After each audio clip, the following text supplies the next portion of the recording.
Alright guys, saya teruskan lubang nombor 14 guys. Lubang nombor 14 par 4 indeks 17 guys. Tapi lubang ni menarik kerana ada air melengkuk ke kanan all the way to the green. So lubang ni saya tembak tadi bunker depan 217. Kalau pakai driver akan terbabas. So kalau pakai driver kena ambil kanan lagi, bahaya, risiko. Jadi saya decide menggunakan 3 wood guys. Itu je lah yang saya rasa terbaik. Dan saya akan landingkan bola di depan-depan bunker tu. Lepas tu go for second shot Tengok Dek, one good shot. Kita bagi manis-manis satu. Saya attack bunker guys. Okay Dek, one good shot, 3 wood guys. InsyaAllah okay.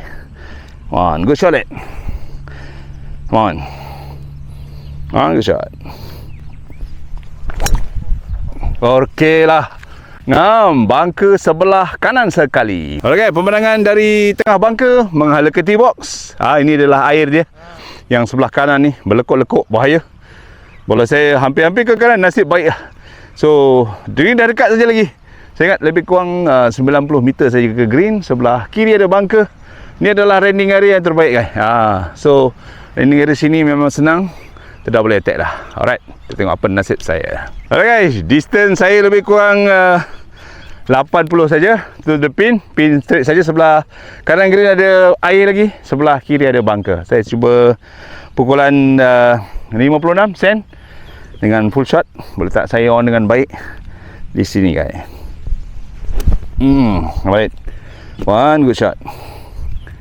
Manis-manis satu. Come on. Jangan terlebih baby. Jangan terlebih baby. Yes. Yes. Lebih sedikit. Okay guys, ini green. Green agak besar sedikit di sini. Smooth green. Sebelah green air guys. Bolehlah tenang-tenang kalau nak berdiri kan. Cantik pemandangan. Green yang ni ke kanan ni dia slope. Turun bawah guys. Bola saya di sebelah belakang sana terlebih sikit. Saya parking lah untuk dapatkan pah. Kita tengok apa jadi. Alright guys, bola terbabas, jatuh tengah tadi, roll ke belakang. Jadi saya kena putt downhill guys. Sambil sebelah kanan saya rasa. Jauh ni, lebih kurang 25 kaki kot. Sambil kanan, turun ke kiri.